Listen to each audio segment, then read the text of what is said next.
فقال الی اللہ، میں آپ کو رب پر چھوڑ کے جا رہا ہوں، میں آپ کو رب کے حوالے کر کے جا رہا ہوں، میں آپ کا لنک رب کے ساتھ جوڑ کے جا رہا ہوں۔ تو اس جگہ پر ان کی زوجہ محترمہ کیا فرماتی ہیں؟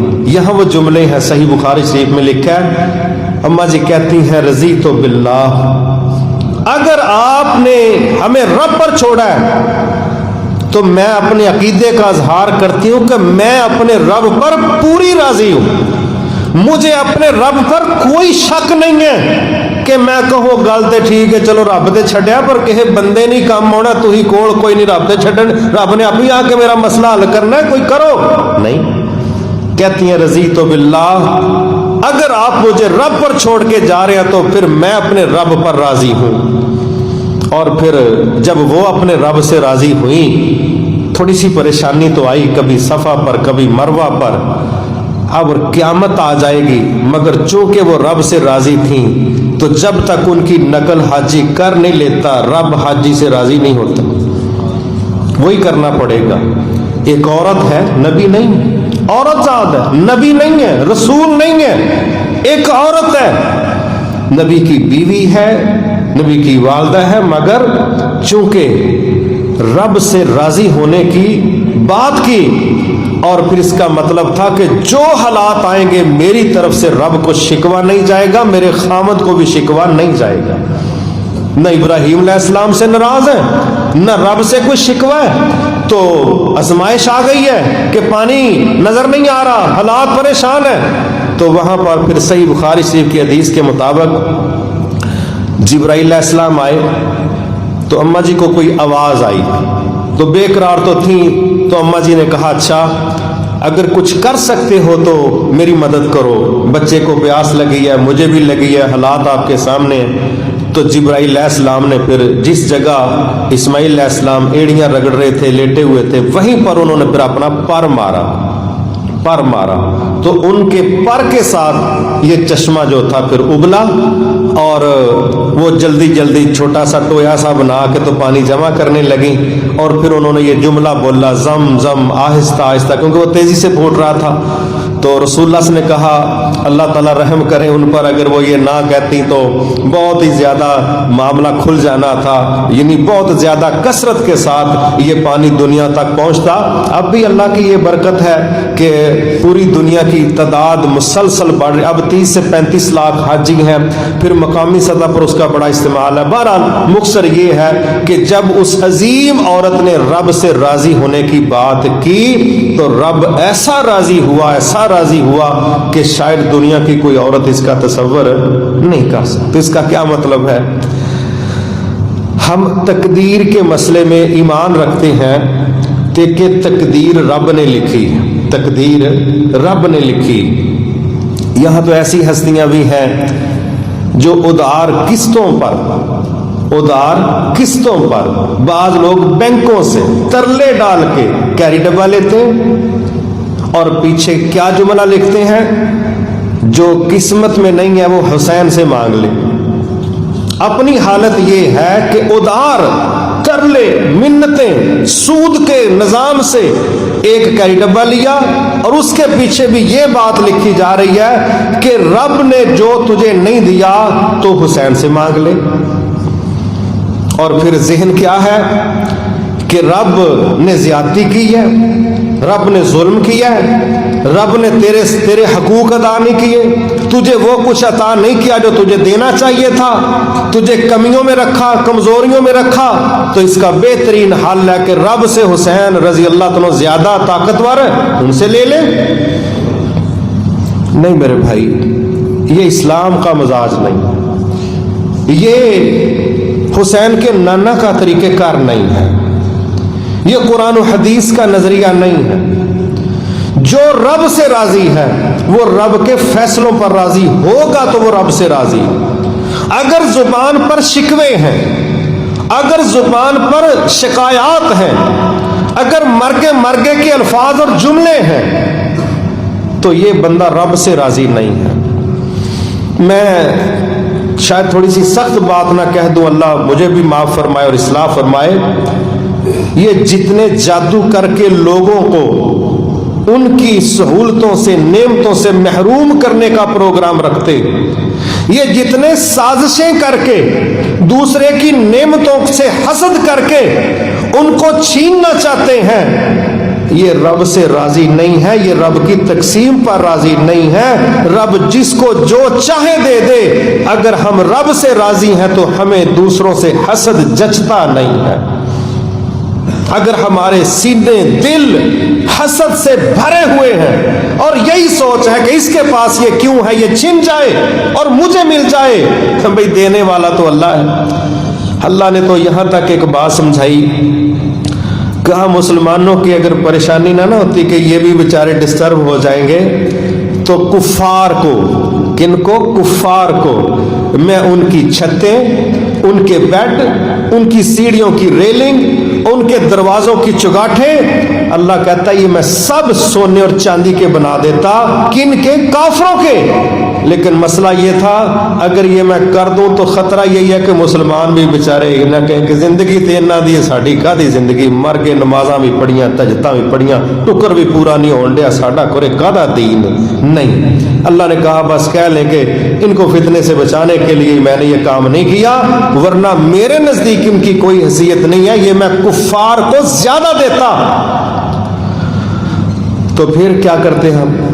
اچھا یہ بھی بڑی عجیب بات ہے، مجھے کوئی ایسا بندہ نظر نہیں آیا جو کافروں سے حسد کرتا ہو۔ حسد سگے بھائیوں سے کرتے ہیں، حسد کزنوں سے کرتے ہیں، حسد اپنے رشتہ داروں سے کرتے ہیں، حسد پڑوسیوں سے، حسد کلاس فیلو سے، کلمہ پڑھنے والوں سے، ایک صف میں نماز پڑھنے والے حسد کرتے ہیں۔ کوئی بندہ مجھے نہیں ملا جو کہے مینوں دلی دے ہندو تو بڑا ہی حسد ہے یار، اس کو 6 گڈیاں نے تے میرے کو موٹر سائیکل۔ میں نے کوئی ایسا حسد کرنے والا سنا ہی نہیں۔ کیسا حسد ہے؟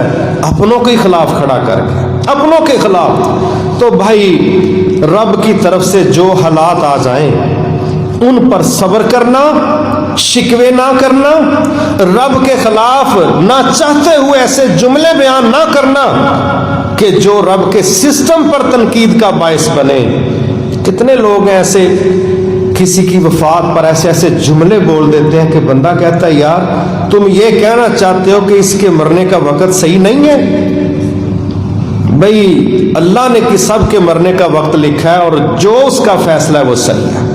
تو رضیت باللہ ربن کا مطلب یہ ہے کہ میرا رب جو فیصلہ میرے متعلق کرتا ہے میں تمام فیصلوں کو خوشی سے قبول کرتا ہوں، مجھے اپنے رب کے کسی فیصلے سے کوئی اختلاف نہیں ہے۔ ایک چیز تو یہ ہے جیسا کہ اماں جی نے کیا کہ ہمیں پرواہ نہیں ہے کہ وقت آنے والا کیسا ہے، میرا رب مجھے ضائع نہیں کرے گا۔ دوسری چیز، ایک دکاندار سے ایک گاہک کوئی چیز لیتا ہے، مسلسل لے رہا ہے، 6 ماہ بعد، سال بعد وہ دکان چھوڑ کے دوسری دکان پر جاتا ہے۔ بھئی کیا وجہ، کیا مسئلہ ہے بھئی، ہمیں کیوں چھوڑ گئے؟ کوئی وجہ بیان کرے گا نا، یا کہے گا آپ کے ریٹ صحیح نہیں، یا کہے گا کہ مجھے اس سے زیادہ سستا ملتا ہے، یا کہے گا آپ میرے ساتھ فراڈ کر، کوئی وجہ تو ہوگی۔ تو یہ دلیل ہوگی کہ یہ پہلے دکاندار پر راضی، اگر اس نے دکان شفٹ کی ہے تو یہ پہلے پر مطمئن نہیں ہے۔ اس کائنات میں کوئی کام ایسا نہیں ہے جو ہمارا رب کر نہیں سکتا، کوئی کام دنیا کے اندر، کوئی کام ایسا شرطیہ ہم اس کا تصور پیش نہیں کر سکتے کہ بندہ کہ جی فلاں کام نعوذ باللہ اللہ کے حوالے سے مشکل ہے۔ نہیں، اللہ کے سامنے اس کائنات کا کوئی کام مشکل نہیں۔ پھر ہمارے سوالات رب کی بجائے دوسروں سے کیوں ہیں؟ پھر ہماری ضروریات کا تقاضا، ہماری ڈیمانڈ اللہ کے علاوہ دوسروں سے کیوں ہے؟ سیدھی سی بات ہے، جہالت کی وجہ سے ہم اپنے رب سے راضی نہیں۔ جہالت ہی کہوں گا۔ ہر ہسپتال میں کیا لکھا ہوا ہے؟ وَإِذَا مَرِضْتُ فَهُوَ يَشْفِينِ، جب بھی میں بیمار ہوتا ہوں تو مجھے شفا کون دیتا ہے؟